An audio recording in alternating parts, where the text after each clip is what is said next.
waktu yang paling mustajab ya, Dokter. Baik, Miss Iin, terima kasih ya. Bismillahirrahmanirrahim. Assalamualaikum warahmatullahi wabarakatuh. Waalaikumsalam. Alhamdulillahirabbil alamin. Allahumma shalli wa sallim ala sayyidina Muhammad. Ayah bunda, bapak ibu guru, alhamdulillah ya. Dan sore hari ini juga nampaknya mengundang umum ya untuk kita bisa bersama-sama di sini ya. Baik, dan hari ini saya diamanahkan untuk membahas kolaborasi asik orang tua dan anak. Mudah-mudahan bisa dibantu dengan slide-slide ya. Baik, mudah-mudahan sudah kelihatan. Ya, baik. Kolaborasi asik orang tua dan anak saat school from home ya. Sebetulnya tentang asiknya kolaborasi dengan ayah dan bunda ini banyak banget sekarang bukunya ya. Salah satunya saya suka sekali ini bukunya Ibu Lia Herliana ya. Ini dia menjelaskan ada 20 kegiatan seru yang bisa dilakukan oleh ayah bunda. Apalagi kalau anak-anak masih TK, masih SD ya. Kalau SMP SMA nanti agak berbeda sedikit itu kolaborasinya ya. Baik, dan hari ini mungkin karena memang waktunya juga tidak panjang, saya akan lebih menekankan bagaimana kita berkolaborasi yang di dalam kondisi ya seperti ini dalam pandemi ya.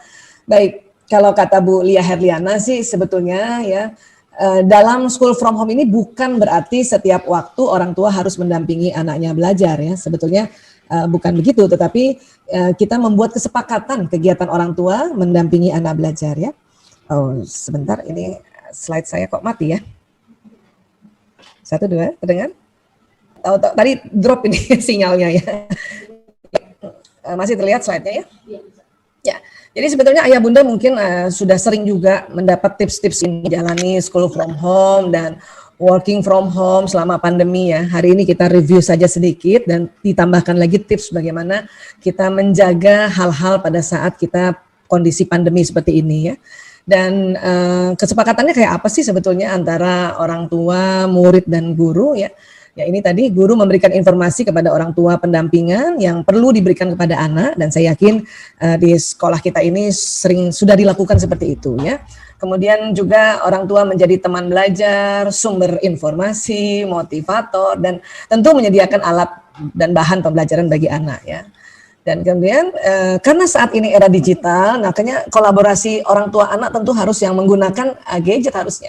Karena memang era digital ya saat ini. Dan saya yakin juga beberapa sekolah, bahkan mungkin sekolah-sekolah sekarang sudah mulai sering menggunakan gadget untuk ya memperlihatkan atau memberikan itu tadi ya tips-tips bagaimana Anda berkolaborasi dengan orang tua ya. Baik, misalnya contoh hal yang dapat dibuatkan kegiatan kolaborasi kan sering banget ya ini ya melakukan percobaan di rumah, apapun itu gitu ya.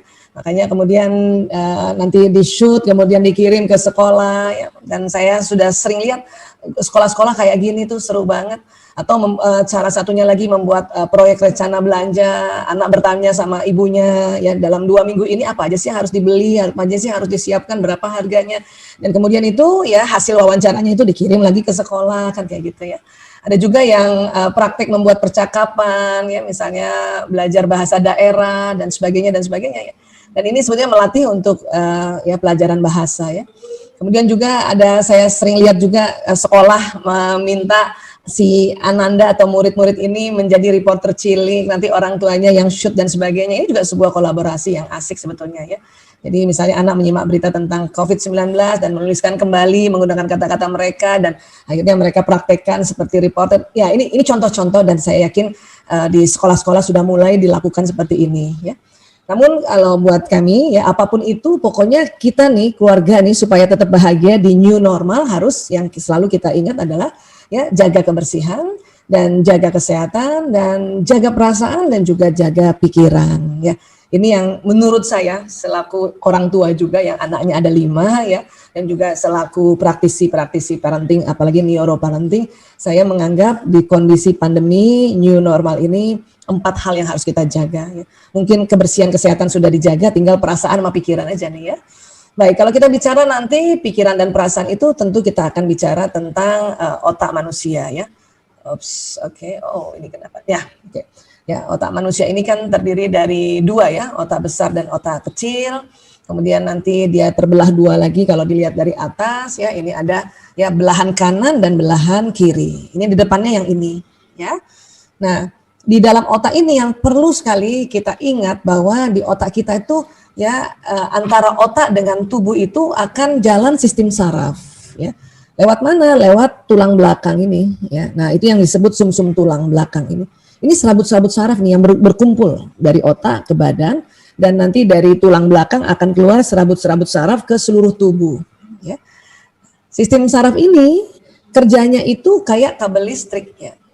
Jadi dia ini membawa listrik. Maka supaya kita bahagia, supaya kita asik, karena tadi judulnya asik, berkolaborasi dengan anak dan orang tua itu harus diniatkan memang. Harus diniatkan ya. Jadi kalau saya selalu ya setiap pagi alhamdulillah habis sholat subuh ya, atau bangun tidur habis doa setelah bangun tidur, ini saya harus bilang ya, saya bahagia bersama anak-anak saat belajar dari rumah. Atau saya bahagia hari ini bersama anak-anak. Atau alhamdulillah ya Allah, hari ini saya bahagia anak-anak masih kumpul ya Allah. Karena sebelum pandemi anak-anak saya karena sudah besar-besar ya kuliah, ada yang di Jogja, ada yang di Semarang, ada yang di Ciputat, itu pisah-pisah. Ya. Anak banyak pun karena sudah pindah-pindah akhirnya cuma 2 anak di sini. Tapi selama pandemi 5-5-nya kumpul dan saya harus niatkan dan harus luruskan niat bahwa saya bahagia bersama anak-anak. Ya. Ini harus diluruskan selalu. Ya. Kenapa? Karena pesan niat yang kita lafazkan itu akan jalan ke sistem saraf dan ke seluruh tubuh. Dan memberi pesan kepada otak kita, memberi pesan pada jantung kita atau kolbu kita, memberi pesan pada seluruh tubuh. Ya, nah, ini yang nanti membuat kita bahagia. Karena kadang-kadang orang tua itu suka ngebatin sendiri, kenapa? Ya, merasa dengan sebagai anak-anak belajar di rumah, orang tua jadinya ya membantu atau mendampingi anak-anak, orang tua suka ngebatin bahwa aduh repot banget ya. Maka kalau terus-terusan ngomong kayak gitu, aduh repot banget ya, aduh repot banget, itu nanti akan jalan pesannya, aduh repot banget ya, aduh repot banget ya. Maka betul-betul repot untuk badan kita. Itu sering kita ya seperti itu ya. Tapi kan cuma ngebatin Bu Aisyah, apapun itu pada saat kita tidak lafazkan lewat mulut, kita batinkan, itu tetap jalan ke sistem saraf ini. Bahkan kadang-kadang ngebatin itu lebih kuat lagi powernya. Ya, kenapa? Karena ngebatin itu kerja di otak dan kerja di jantung. Ya, jadi sekali lagi untuk kita yang meluruskan niat kita ini harus kita diucapkan, harus ucapkan. Kalau diucapkannya nggak dilafazkan, dibatinkan saja ya dia tetap jalan. Hanya memang kalau dilafazkan ada dua jalur yang jalan. Satu yang kita sebut lewat mulut dan satu lagi karena agak dilafazkan dan terdengar oleh telinga kita, maka telinga kita juga menangkap pesan itu dan jalan ke sistem saraf. Ya, dan akhirnya ya badan kita sesuai dengan apa yang kita ucapkan. Innamal a'malu binniyat itu seperti ini sebetulnya. Apa yang dilafazkan dia jalan di badan dan badan ini akan melakukan. Ya, saya sering sekali cerita tentang ini di seminar-seminar, barangkali juga di tempatnya Bapak Ibu pernah dengar. Tapi saya suka sekali ulang-ulang hal ini. Kenapa? Karena seringnya tanpa terasa di bawah sadar kita ya mengucapkan hal-hal yang buruk, ngebatin hal-hal yang buruk. Ya. Dan kadang kita nggak tahu kalau ternyata jalan lewat sistem saraf dan memberi pesan pada seluruh tubuh. Ya. Kenapa begitu? Karena sistem saraf ini itu kerjanya kayak kabel listrik. Nah ini dia bawa listrik dan membawa pesan. Ini tadi yang di tulang belakang ini berkumpulnya serabut-serabut saraf, kumpulan serabut saraf. Ya, ini jalan nih listrik ke badan kita. Ya, nah, apa sih yang dibawa listrik itu pesan. Apa yang diucapkan, apa yang didengar, apa yang dilihat, ya, apa yang dipikirkan. Ya. Nah ini dia jalan sistem saraf dan cepat sekali ya Allah. Ya, kalau kita tangkap lewat indera itu kecepatannya sekitar 240 km per jam. Dia naik ke otak nanti kasih pesan lagi ke seluruh tubuh itu lebih cepat lagi 320 km per jam. Untuk itu kita supaya menjaga hal-hal yang kita dengar, kita lihat, kita ucapkan itu ya hal-hal yang buruk, maka hati-hati baca berita ya. Kalau berita buruk itu sekali aja bacanya. Supaya apa? Supaya dia nggak masuk ke dalam otak kita. Ya, sekali saja hanya untuk sebagai pengetahuan kita bahwa oh kondisi kayak gini saat ini. Kondisi kayak gini saat ini. Ya. Para bunda kalau sering baca meme-memenya ya keluhan ibu-ibu terhadap anak-anak yang belajar di dalam rumah atau belajar dari jauh atau dari rumah ini menyebalkan, bikin darah tinggi. Kalau itu sering-sering didengar, itu bisa-bisa kita yang darah tinggi duluan. Ya, untuk itu saya senang banget ini dari sekolah kita ini bikin judulnya asik. Ya, kolaborasi asik orang tua dan anak. Itu judul yang asik, keren banget. Ya, karena ada beberapa ke sekolah juga judulnya nyeremin gitu ya. anak daring, orang tua darting. itu baca judulnya itu aja udah jadi dari tinggi itu ya. Maka terima kasih Budi Mulia 2 Bintaro membuat satu judul saja sudah bagus banget dan sangat-sangat positif. Ya. Baik, dan kemudian apalagi sih yang kita perlu perhatikan ya, bahwa bahagia itu pilihan. Mau bahagia apa enggak? Gitu. Jadi kalau kita mau bahagia itu ambil keputusan bahagia gitu ya. Pokoknya saya insya Allah hari ini bahagia. Hari ini saya asik sama anak-anak. Itu harus diputuskan gitu. Ya. Putuskanlah bahagia. Karena banyak orang menunggu bahagia itu datang secara alamiah ya. Nggak begitu ternyata. Kalau mau bahagia itu datang secara kuantum, secara cepat ya putuskan mau bahagia nggak hari ini. Ya, Bismillah ya Allah, dengan izinmu ya Allah saya bahagia hari ini bersama anak-anakku ya Allah. Asik kan? Bahagia itu sesuatu yang asik kan? Itu harus diucapkan ya. Supaya apa? Supaya pada saat kita ucapkan saya bahagia, di otak ini ada satu tempat namanya kelenjar pituitary, itu posisinya di sini ya. Ini isinya hormon bahagia. Pada saat kita bicara yang baik-baik, kita katakan saya bahagia ya Allah, insya Allah saya bahagia ya Allah, insya Allah saya sayang sama anakku ya Allah, insya Allah saya asik sama anak-anak ya Allah. Itu hormon bahagia di kelenjar pituitary, dia akan keluar, dia masuk ke pembuluh darah. Masuk pembuluh darah, nanti dia masuk lagi ke jantung, jantung memompa lagi ke seluruh tubuh. Maka seluruh tubuh ini asik, seluruh tubuh itu bahagia. Ya. Jadi tadi makanya menurut saya apapun kegiatannya, ya mulailah dari kita niatkan untuk kita senang sama anak-anak, asik sama anak-anak, bahagia sama anak-anak. Ya. Dan itulah tanda syukur namanya. Nah pada saat kita bersyukur itulah keluar hormon bahagia dari kelenjar pituitary. Ya. Dan di dalam otak juga, ini saya juga sering banget kalau seminar cerita ini ya. Karena apa? Karena banyak orang nggak kenal di dalam otaknya isinya apa. Ya. Di dalam otak manusia itu ada namanya the limbic system atau sistem limbik, otak yang mengatur emosi, ya. Dan selama kita hidup, emosi itu selalu ada di otak kita. Bahkan bukan hanya kita orang dewasa, anak-anak ada emosinya, bayi ada emosinya, bahkan di dalam rahim seorang ibu, di dalam janin, otaknya janin yang bekerja duluan adalah otak emosi. Dan bukan hanya pada manusia saja ada otak emosi, hewan golongan mamalia juga ada otak emosi. Makanya ini sering disebut otak mamalia atau mamalia brain. Ya, artinya memang betul kalau Allah sering ingatkan kita di Quran bahwa ya kita manusia itu kadang derajatnya lebih rendah dari binatang, itu betul banget. Kenapa? Karena ternyata di otak kita itu ada otak mamalia, ada otak binatang ternak. Ya. Kalau kita nggak bisa kelola, maka kita bisa derajatnya jadi lebih rendah dari binatang ternak. Ya, makanya itulah sama anak di rumah malah kesel, anak di rumah malah marah kita. Ya. Untuk kita bisa kelola, maka kita harus kenalan namanya otak emosi, ya otak mamalia ini. Oke, baik. Kayak apa sih otak emosi itu ya? Kita sebutnya the limbic system. Dia di tengah otak ini. Bentuknya persis struktur-struktur ya yang mengatur nanti pada saat kita berbagai jenis emosi, di sinilah bekerjanya. Dia akan keluarkan hormon, keluarkan neurotransmitter dan sebagainya. Ya. Di tengah ini otak emosi, dan kita juga lengkap ada otak mamalia dan ada otak reptilnya atau otak batang otak. Ya. Dan Bu Aisyah, kalau kita yang membedakan nanti manusia dengan mamalia yang mana dong jadinya ya? Ya, mamalia juga punya otak mamalia dan punya otak reptil. Nanti yang membedakan adalah neokorteks. Nah ini dia. Manusia lebih tebal neokorteksnya. Ya, berisi banyak sekali tempat-tempat untuk menyerap ilmu pengetahuan. Ya. Kalau otak mamalia punya juga neokorteks tapi lebih tipis. Kalau reptil bagaimana? Otak reptil hanya ini saja, dia nggak punya mamalia, nggak punya neokorteks. Otak reptil tetap reptil. Ya. Dan prefrontal ini untuk apa Bu Aisyah? Prefrontal inilah untuk tempatnya tersimpan nasihat, pengetahuan, pelajaran, ilmu dan sebagainya.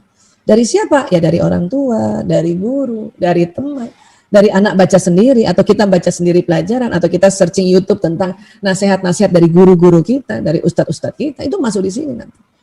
Anak juga begitu masuk di sini. Gitu. Ya. Namun sebelum dia masuk ke sini, itu ilmu itu ya ditangkap oleh indera, nanti dibawa pesannya masuk dulu ke sini nih, ke batang otak. Nanti jalan ke mamalia ini baru masuk ke prefrontal cortex. Terkadang kita kalau lagi nggak asik, merasa nggak asik ya, atau nggak niatkan sesuatu yang asik, itu batang otak kita tegang loh. Menghadapi anak batang otaknya tegang. Kenapa? Karena kita nggak setting untuk kita asik sama anak-anak. Ya. Karena kadang kita selalu ya tanpa sengaja ya kita ngebatin dalam hati itu, kita bilang aduh ya sama anak-anak lagi, aduh ini anak-anak belum sekolah lagi, kapan sih sekolahnya dibuka, aduh. Nah, itu pada saat kita aduh itu batang otak tegang, otak mamalia tegang. Ilmu kita di kepala kita, di otak kita yang sudah kita belajar dari mana saja itu, bahwa anak ini ya permata hati ya, kemudian anak ini adalah amanah, itu lupa loh. Kalau apa? Kalau batang otak tegang dan otak mamalia tegang, gara-gara kita belum apa-apa ya sudah nggak asik atau sudah nggak senang sama anak-anak, sudah nggak terima kondisi pandemi seperti ini. Ya. Insya Allah kita semua ya sudah 9 bulan, harusnya kita sudah semakin terbiasa dan sudah makin mahir. Itulah tadi kalau saya ditanya contoh-contohnya bagaimana berkolaborasi antara anak dengan orang tua, saya yakin ayah bunda sudah lakukan itu.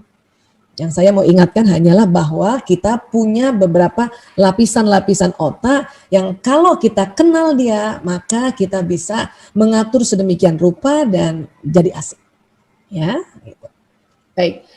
Ya, di dalam otak mamalia itu berbagai jenis emosi ya. Dan dia kalau diukur pakai satu alat yang namanya ya EEG, elektroencephalogram, itu ternyata setiap level emosi itu ada frekuensinya. Dan kalau di setting kayak gini kayak dia kayak tangga gitu ya. Dia kayak tangga. Dan semua ini ada di otak kita nih. Ya. Ada di otak ayah bunda, ada di otak bapak ibu guru, dan juga otak emosi pada anak-anak. Tapi anak-anak sebelum dia balik itu level emosinya jauh lebih sederhana. Ya, biasanya emosi mereka itu sedih, takut, marah, dan gembira, ya, atau semangat. Tapi kalau kita seumuran kita kayak gini nih, ayah bundanya, bapak ibu gurunya, emosinya lebih variasi, ya, lebih variasi lagi ya seperti inilah. Ya. Bahkan ada ilmuwan yang memecah lagi ini menjadi lebih banyak lagi. Ya, saya senang pakai cara yang seperti ini, dan kalau digabungkan dengan ilmu nafsu itu hawa nafsu, ya itu tadi terdiri dari lawama, amarah, dan mutmainnah. Ya. Ini semua ada di kita, ada di bapak ibu guru, ya. Dan emosi ada pada anak-anak yang sudah mulai ya akil balik atau sudah mulai remaja, dia punya level emosi kayak gini. Ya. Nggak bisa hilang, nggak bisa hilang. Dan emosi ini anugerah Allah. Yang diminta adalah pada saat kita sedang turun level emosinya, kita aware, kita tahu bahwa oh emosi saya sedang turun nih.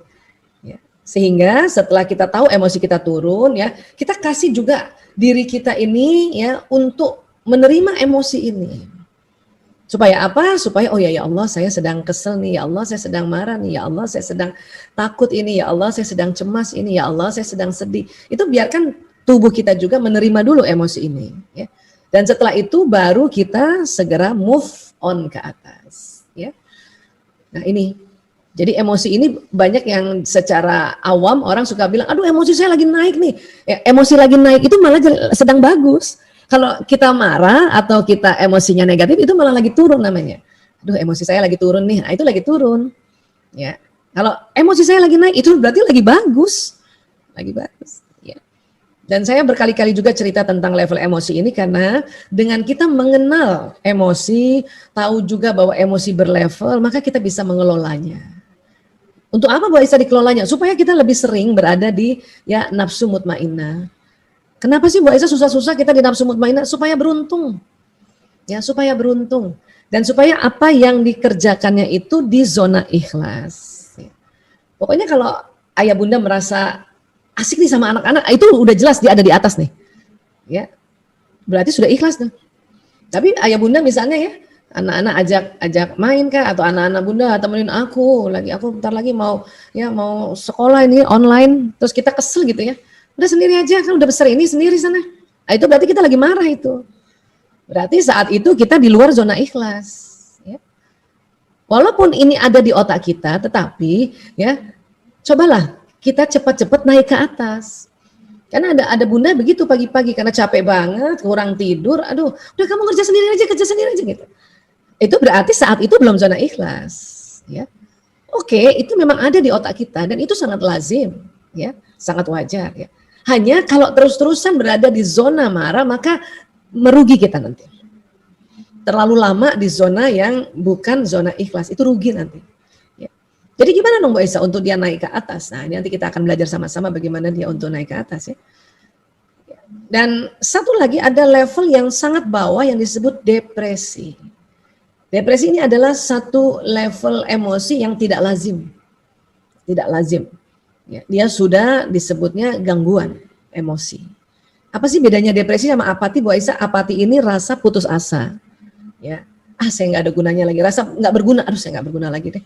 Saya nggak berguna jadi ibu deh. Saya nggak berguna jadi ayah deh. Saya nggak berguna jadi guru nih. Ya, belajarnya online ya nggak berguna. Ada kadang-kadang orang suka begitu. Nah, emosi apati atau merasa tidak berguna itu kalau berkepanjangan, ya berhari-hari atau berminggu-minggu, maka dia jatuh menjadi depresi nanti. Dengan merasa tidak berguna, maka apa yang dia pikirkan, lebih baik saya mati atau mencelakakan diri. Kalau ada seorang ibu ya sudah sangat-sangat putus asa dan merasa lebih baik saya mati kalau kayak gini, itu berarti depresi.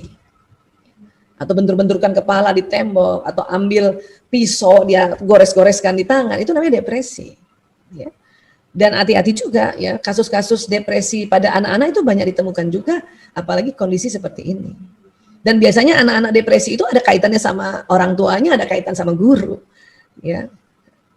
Kenapa ya? Karena kondisi sekarang itu otak orang itu tegang terus itu, batang otak tegang, otak emosi tegang, anak-anak juga begitu. Ya, jadi ini adalah level emosi yang tidak lazim ya. Nah, ini EEG, elektroencephalogram, alat untuk mengukur gelombang otak. Makanya tadi kenapa ada kayak tangga bentuknya tuh emosi, karena setiap level itu ada frekuensinya ya. Baik, jadi seperti ini.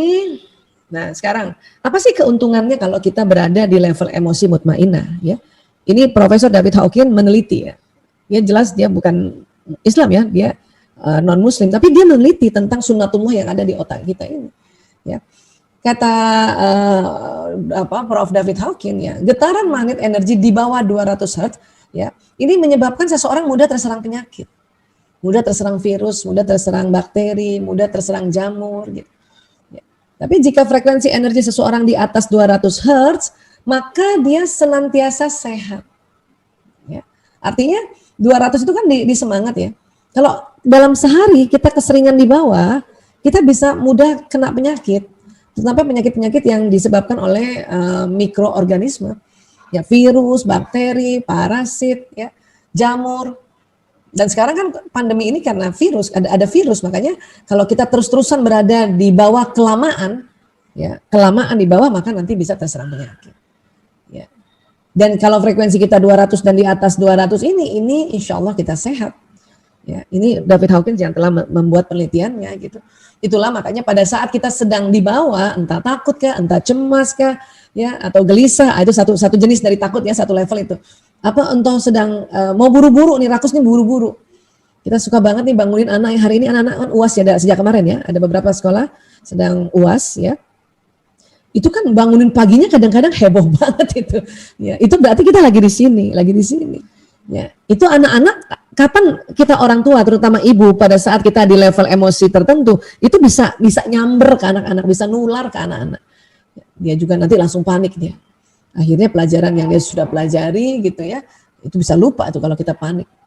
Ya. Nah, jadi kita sebisanya pada saat kita ya kaget gitu, kayak tadi pagi juga saya sedang bebenah di kamar gitu, sambil asik-asik bebenah, kok udah jam 8 lewat ya?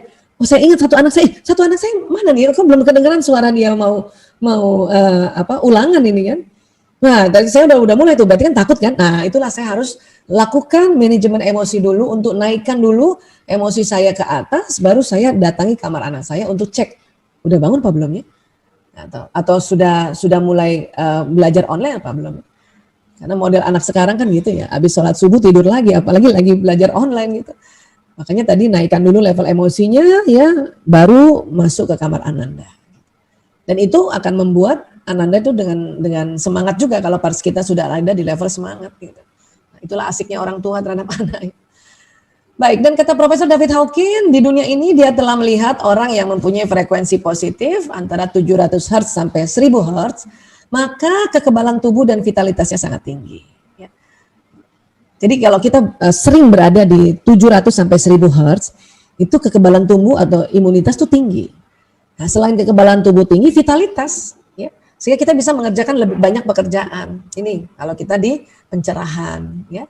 Bagaimana masuk ke pencerahan, Bu Aisyah? Oh, itu cara paling afdal masuk ke pencerahan itu adalah baca Quran, ya, plus artinya.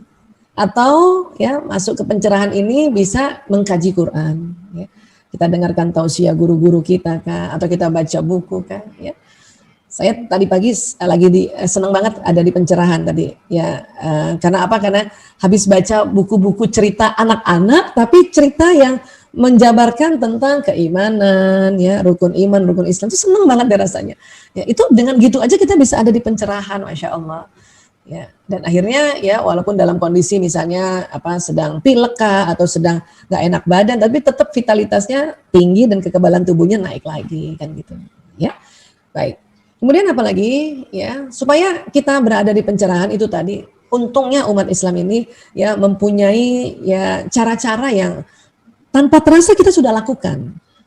Dan kita dari pencerahan itu tadi baca Quran, walaupun satu ayat baca artinya, terus kita baca lagi ya, kita kaji lagi, wah itu bisa ada di pencerahan. Apalagi Bu Aisyah selain baca Quran, habis sholat itu tanpa terasa rakaat demi rakaat itu naik levelnya dan ada di enlightenment atau di pencerahan ya. Apalagi yang bisa ada di pencerahan ya, sedekah tanpa terasa kita ya kasih ke adik kita, kasih ke orang-orang rumah kita gitu ya, kasih juga anak yatim sekeliling rumah kita, itu kita naik ke pencerahan ya. Dan ini adalah level yang dari sisi kesehatan saja sudah sangat menguntungkan, apalagi dari sisi yang lain. Keimanan seseorang dibilangnya naik turun itu karena ada emosi ini. Kita bukan nggak boleh marah, bukan nggak boleh takut atau sedih. Ini lazim pada saat kita marah atau takut sedih itu lazim sekali. Tapi kalau kelamaan di level ini, kita nanti lupa ya, kita kurang keimanan kita pada Allah bahwa Allah Maha segalanya. Kalau kita takut berkepanjangan, nanti lupa bahwa Allah yang Maha melindungi, Allah yang Maha memberikan kesehatan, Allah juga yang memberikan ilmu pada anak-anak, pada diri kita. Kalau selalu ketakutan. Karena selama school from home ini banyak orang tua ketakutan. Takutan apa? Selalu bertanya, efektifnya ya Bu Aisyah kita BDR begini. Saya bilang efektif, jauh efektif. Ya, kenapa kondisi sekarang ini di luar rumah ini, ya yang namanya pandemi itu kondisi yang cukup rentan. Ya, kalau kita hadapi dengan ya tanpa satu strategi gitu. Ya, efektif. Tapi nanti anak-anak ilmunya tuh kurang, ilmunya tuh nanti nggak efektif, nggak maksimal. Loh, yang memberikan ilmu kan itu Allah. Nanti kita lupa tuh, karena kita ketakutan, kita lupa bahwa Allah yang membukakan ilmu, ya Fattah, ya Alim, Allah yang memberikan kecerdasan, ya Rashid. Itulah makanya dikatakan keimanan seseorang naik turun itu karena ada emosi ini. Tapi wajar kita ada di sini, maka cepat-cepat move on ke atas. Ya. Emosi ini mempengaruhi cara berpikir kita, perasaan dan acting kita. Makanya kita juga harus ngerti nih, kapan kadang emosi ini kita itu mempengaruhi kita cara berpikir, mempengaruhi juga perasaan kita, mempengaruhi ya aktivitas kita, mempengaruhi kita punya perilaku dan sebagainya. Ya. Nah, terus bagaimana manajemen emosi Bu Aisyah? Nah, ada 3 cara manajemen emosi. Ada satu yang disebut supresif. Apa itu? Dia menekan, ditekan. Jadi emosinya tadi ya. Kan misalnya marah, ditekan. Akhirnya karena ditekan makin turun. Ya. Memang kalau kita marah sama seseorang dan kita supresif atau kita tekan, itu untung buat orang lain tapi rugi buat diri kita. Orang lain ya senang karena dia nggak dimarahin atau nggak ditegur, tapi kita rugi loh. Kita bisa sakit, kita bisa jadi psikosomatis. Ya, nggak apa-apa, sehat, semuanya sehat, jantungnya sehat, parunya sehat, tensinya sehat, tapi kok kayaknya ya kesel aja rasanya ya, rasanya kita lemes aja, padahal semuanya sehat. Ya. Lain kalau memang ada orang yang ada hipertensinya, memang ada asmanya, ada sakit jantungnya. Kadang-kadang kalau sudah punya penyakit seperti itu dan manajemen emosinya supresif, itu bisa sakit ya. Ya. Baik, kemudian apa lagi manajemen emosi? Ada lagi cara kedua namanya ekspresif. Ya. Jadi baru kesel langsung ya dimarahin anak ini, atau lagi kesel sama pasangan hidup langsung ditegur pasangan hidup. Kesel sama gurunya langsung dimarahin. Ada juga orang tua kayak gitu. Itu namanya dia ekspresif. Ya. Memang untung buat dirinya, dia nggak sakit, tapi rugi buat orang lain. Orang lain tersinggung. Anak bisa tersinggung loh gara-gara ibunya yang ekspresif. Ya.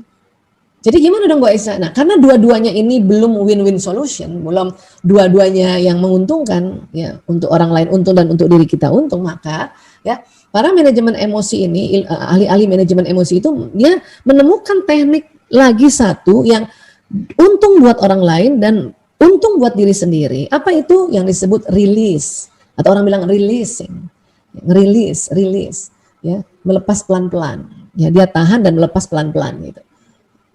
Ini gimana? Kalau ini untung buat diri sendiri dan juga untung buat orang lain. Jadi kita diemin aja kalau kita marah, bukan? Ya, jadi kita langsung ngomongin sama orang itu, bukan begitu. Ya, jadi tidak ditekan dan tidak dimuntahkan. Nah, yang ada adalah kita tahan. Nah, itulah sabar. Karena sabar itu bahasa Arab, sabaru yasbiru artinya menahan. Dan pada saat menahan, kita melakukan teknik untuk naik levelnya ke tangga mutmainnah. Itu namanya release. Bagaimana cara ngerilis sebetulnya? Banyak teknik-teknik rilis, tapi untuk sekarang ini yang saya berikan adalah satu teknik untuk kita rilis naik ke atas, yaitu teknik 3M. Ya. Sesuai kondisi sekarang ya. Sekarang kan juga 3M ya. 3M, pakai masker, mencuci tangan, menjaga jarak. Tapi emosi juga pakai 3M. Ya, jadi ada M1, M2, M3. Ya. M pertama apa M pertama? Mengaku. Jadi kita boleh kok mengaku. Itu yang namanya kita ya menghargai emosi kita. Bagaimana mengaku? Mengaku sama siapa? Ngobrol sama orang boleh nggak? Ngobrol sama teman boleh nggak? Boleh. Ngobrol sama pasangan hidup boleh. Ya. Ngobrol sama guru boleh juga. Tapi kadang-kadang kalau kita ngobrol atau mengaku pada orang lain, satu, kadang-kadang waktunya nggak tepat. Kedua, kayaknya kita nggak bisa jor-joran karena khawatir juga. Nanti kalau saya cerita sama teman saya, kira-kira teman saya amanah nggak ya? Nah, maka paling afdol mengakunya pada siapa? Pada Allah. Ya Allah saya takut ya Allah. Ya Allah saya sedih ya Allah. Ya Allah saya marah ya Allah. Ya Allah saya kesel banget sama anak saya ya Allah. Misalnya gitu ya. Ya Allah saya kesel banget sama suami saya. Ya Allah saya kesel banget sama guru ini ya. Kalau ngasih sesuatu kok banyak banget tugasnya. Itu boleh ngaku. Tapi mengakulah pada Allah. Ya. Tapi ingat bukan mengaku terus. Karena kalau mengaku terus nanti lama-lama mengeluh. Ingat mengeluh itu nanti jalan di badan di sistem saraf. Nanti kita sakit lagi. Akhirnya bukannya rilis tapi supresif. Ya. Kalau gitu langkah berikutnya setelah mengaku pada Allah apa? Langkah kedua adalah mengangkat. Kita angkat. Ya. Bagaimana cara ngangkatnya? Minta sama Allah lagi. Ya Allah, angkat sedihku ini ya Allah. Angkat kesalku ini ya Allah. Angkat marahku ini ya Allah. Ya. Nah, disinilah setelah kita minta sama Allah angkat, maka kita pakai teknik tarik nafas panjang, istighfar, ya, bertahlil. Ini. Tapi kita bilang dulu, ya Allah angkat sedihku. Kenapa? Karena kita mau move on. Ya, makanya istilahnya move on. Kita ngangkat ke atas, naik. Ya. Karena memang nggak bisa hilang. Emosi itu nggak bisa hilang. Yang bisa adalah kita angkat, kita move on. Karena dia nggak hilang. Makanya ya teknik kedua bukan menghilangkan, tapi mengangkat. Karena kalau kita bilang, ya Allah angkat sedihku, itu yang lebih tepat. Dibanding, ya Allah hilangkan sedihku. Karena sedih nggak bisa hilang. Dia anugerah Allah. Karena ada kadang-kadang ada satu peristiwa yang kita memang sedih dan sedihnya itu nggak bisa cepat untuk diangkat, ya cukup lama misalnya. Apalagi sedih karena kematian seseorang yang kita sayang, itu ngangkatnya itu butuh waktu gitu. Makanya kita doa, ya Allah angkat sedihku ya Allah. Astaghfirullahaladzim, la ilaha illallah. Ya. Kenapa? Karena istighfar ini sangat luar biasa ya. Saya sering banget juga sampaikan ke seminar-seminar di mana saja ya. Karena kadang-kadang kita sering istighfar tapi kadang-kadang nggak tahu apa sih dia punya fadilahnya ya. Jadi dari satu hadis ini saja Rasulullah SAW bersabda, siapa saja rutin baca istighfar, maka Allah akan memberikan solusi atas setiap kesulitannya, penyelesaian bagi setiap permasalahannya, dan dia akan memberinya rezeki dari jalan yang tak terduga. Jadi ini keutamaan dari istighfar. Untungnya kita sudah auto istighfar, itu keren banget. Istighfar ini kalau kita ya selalu lafazkan dia jadi auto istighfar, astagfirullahaladzim, astagfirullahaladzim. Kok gampang banget ya Bu Aisyah ya, kalau kita ada kesulitan kita istighfar, ada masalah kita istighfar, bahkan rezeki jalan yang nggak tahu dari mana kita istighfar aja. Iya memang, ya, Islam itu mengajarkan hal-hal yang gampang, Masya Allah, hal-hal yang mudah. Ya, tinggal kita memang harus perdalam lagi, oh kayak gitu toh, oh kayak gitu. Apalagi kalau misalnya kita anggap sekarang ini pandemi ini sesuatu yang sulit, sesuatu yang bermasalah. Ya sudah istighfar aja Bu, istighfar aja dulu, astagfirullahaladzim. Rezeki, ya saat ini kan rezeki banyak terhambat ya. Bukan hanya uang ya, rezeki kesehatan, ini lagi banyak terhambat rezeki kesehatan ini. rezeki ilmu. Ini makanya tadi saya katakan ibu-ibu suka ngeluh, ini anak-anak bisa nggak ya cuman online gitu. Nah kalau kita mikirnya seperti itu, kita lupa nanti bahwa Allah yang memberikan rezeki ilmu. Ya sudah, Bunda istighfar. Jadi Bunda kalau lihat anaknya sedang malas-malasan, sedang belajar online, istighfar dari jauh, astagfirullahaladzim, astagfirullahaladzim.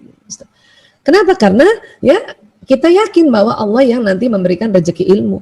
Karena anak-anak dapat ilmu bukan hanya lewat pembelajaran daring. Anak-anak itu belajar dari hal-hal lainnya. Ya, pada saat dia baca buku cerita itu belajar. Pada saat dia nonton TV itu belajar. Pada saat dia nonton film itu belajar. Pada saat main game juga itu dia belajar. Dan pada saat dia bertengkar dengan saudara kandungnya itu juga belajar. Ya. Belajar apa? Belajar untuk mengatasi perasaan-perasaan yang tadi karena dia bertengkar dengan saudara kandungnya. Itu belajar, semuanya belajar. Maka istighfar aja, Bun. Kalau Bunda lihat anak-anak lagi bertengkar sama saudara kandungnya, astagfirullahaladzim, astagfirullahaladzim. Selama ini saya udah istighfar Bu Aisyah, itu alhamdulillah. Tapi dengan kita tahu bahwa kalau kita istighfar, ya Allah memberikan solusi atas setiap kesulitan, maka Bunda harus yakin, maka nanti anak-anak itu ya insya Allah dia akan baik kembali, karena Allah memberikan solusi. Dengan kita istighfar, Allah memberikan penyelesaian. Ya. Kemudian dengan istighfar, Allah memberikan rezeki dari jalan tak terduga, termasuk rezeki uang. Ya. Masya Allah keren ya istighfar itu. Ya, bahkan di surat Nuh ayat 10 dan 11, Bismillahirrahmanirrahim. Ya.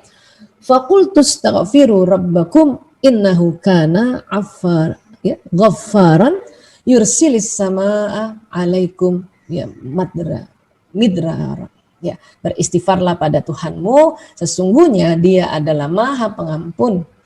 Pasti Dia akan mengirimkan hujan kepadamu dengan lebat ya dan memperbanyak harta ya.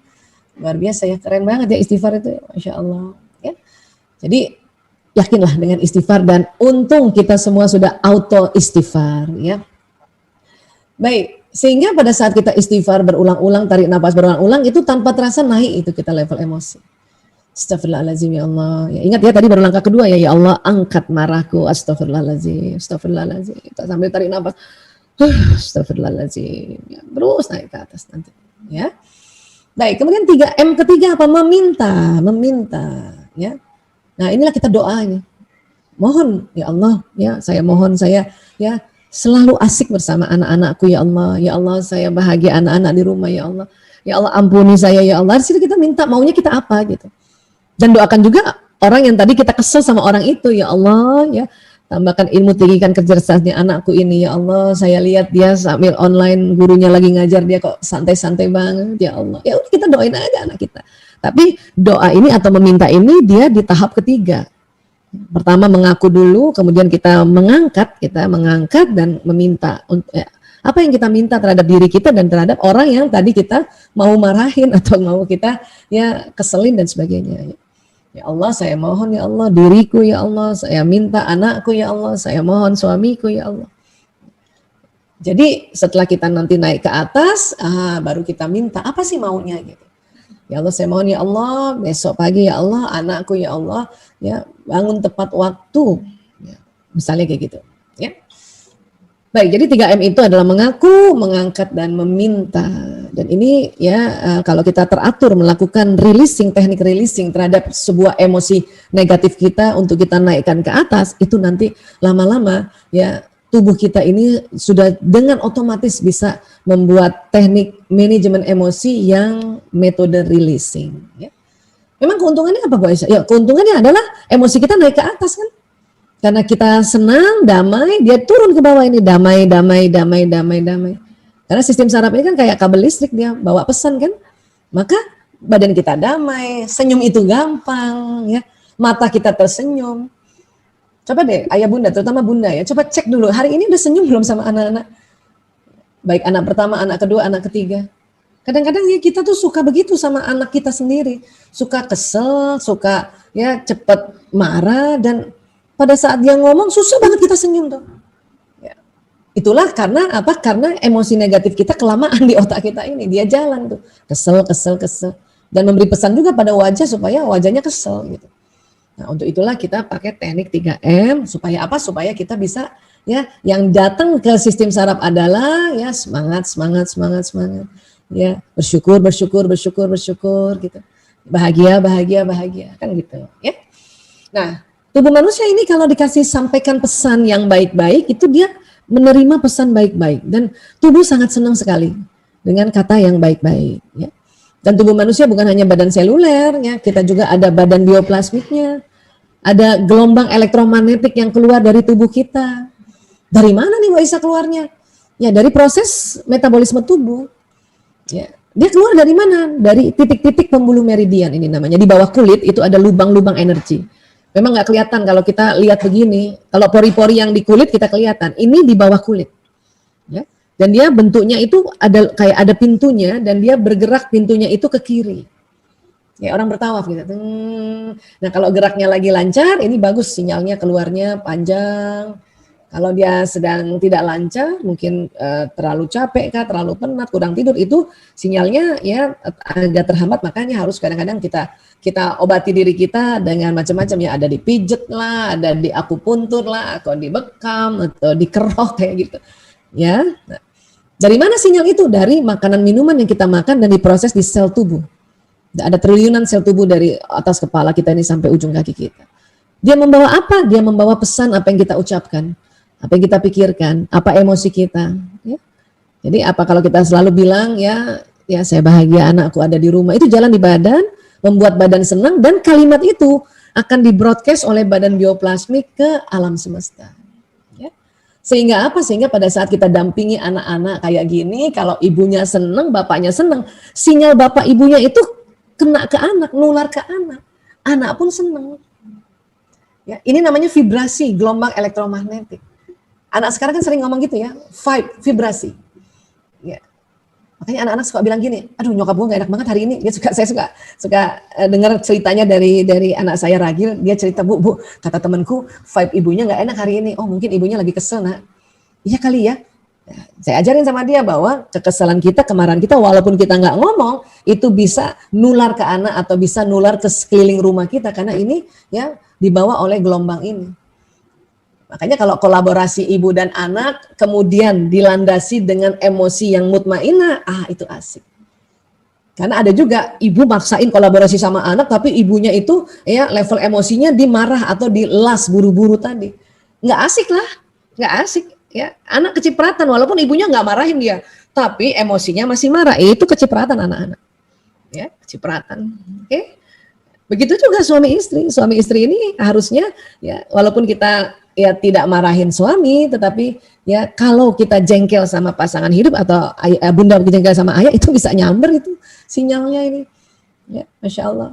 Dan sinyal ini nih badan bioplasmik yang keluar dari lewat pembuluh meridian ya, dia akan membroadcast apapun emosi kita, dan bukan hanya kena sekeliling rumah, tapi juga dia bisa tembus dari rumah kita ke alam semesta.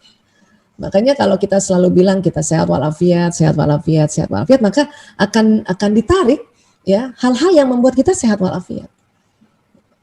Kadang-kadang misalnya walaupun kita sakit nih, misalnya sekarang ya, entah kadang-kadang kita sakit tuh kadang-kadang kurang tidur, kurang minum tuh suka sakit ya.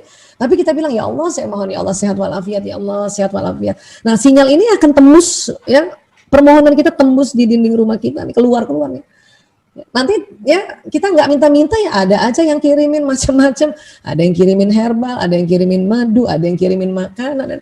Itu karena kita berdoa terus senantiasa kita sehat walafiat walaupun kondisi sekarang sedang tidak fit misalnya gitu. Ya, itu pentingnya kalimat-kalimat yang kita ucapkan. Oke? Nah, kenapa? Karena di dunia ini ada law of attraction. Ya, saat Anda berperasaan dan berpikir tentang sesuatu, maka energi perasaan dan pikiran akan mencari, mencocokkan dan menarik hal yang serupa yang berada di alam semesta dengan apa yang Anda rasakan dan pikirkan ke dalam kehidupan Anda. Termasuk kalau kita selalu bilang bahwa ya saya asik sama anak-anak di rumah, saya senang anak-anak ya tetap di rumah, saya bahagia anak-anak sehat dan masih juga di rumah, maka ya law of attraction, pikiran perasaan kita menarik peristiwa yang seperti kita pikirkan dan kita rasakan itu, yang seperti kita ucapkan dalam pikiran dan perasaan kita. Ya. Manusia adalah magnet dan setiap detil peristiwa yang dialaminya datang atas daya tarik undangannya sendiri. Ya. Dan sekali lagi kalau kita bahagia maka akan ditarik kebahagiaan. Ya. Dan kalau kita syukur anak-anak di rumah ya Allah, syukur dia sehat, guru-guru juga sehat, maka yang ditarik nikmat, Tapi kalau kita kufur nikmat, ya ingkar nikmat kita kufur nikmat ini, maka yang akan ditarik apa? Azab. Ya. Dan terakhir dalam surat Ibrahim ayat 7 ya. Bismillahirrahmanirrahim. Wa idz ta'adzana rabbukum la in syakartum la azidannakum wa la in kafartum inna azabi lasyadid. Ya. Dan ingatlah, tak kala Tuhanmu memaklumkan, sesungguhnya jika kamu bersyukur pasti aku akan menambah nikmat kepadamu, ya. Dan jika kamu mengingkari nikmatku, maka sesungguhnya azabku sangat pedih. Ya. Itulah makanya Allah ingatkan kita, karena memang tubuh kita membroadcast apa yang kita pikirkan dan apa yang kita rasakan. Ya. Jadi sekali lagi Bunda, Ayah Bunda, ya kalau kita bilang asik, betul-betul asik. Kalau kita bilang bahagia, betul-betul bahagia. Ya. Baik, terima kasih. Mungkin ini saja dulu kepada Miss Iin. Saya kembalikan lagi. Mungkin kita nanti bisa bahas lebih dalam lewat ngobrol-ngobrolnya ya.